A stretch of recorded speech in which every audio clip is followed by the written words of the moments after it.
Hello sa inyo mga sideline. Ako nga pala si Jason. Hindi man maaga pero masipag. Time check. Ngayon ay 11. Ayan. 11. Papasok tayo. Update tayo ngayon kasi nagkasikaso tayo sa paggawa natin sa Kisame.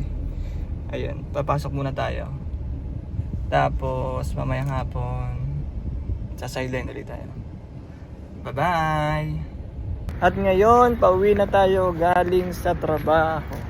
Ayan, uwi na tayo kasi may deliver pa tayong laptop. Check ng customer, titingnan natin kung bibilin. Sana mabili yung laptop.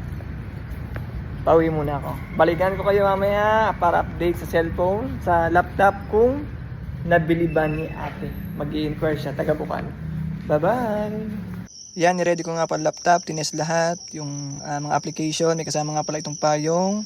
Yan, okay na yung laptop, may kasama din nga pala itong camera. Yan, ready na charger, tsaka fan. Yan, napaka lumalamig na fan, tapos keyboard, mouse, tsaka mouse cover. Kaya, sige po ate. Thank you. Thank you ba, thank you, ingat po. At nagbayad na nga pala si ate at pauwi na sila. Sila nga palang bumili, taga Bukal, si ate Jenaline. Thank you po, ingat, God bless.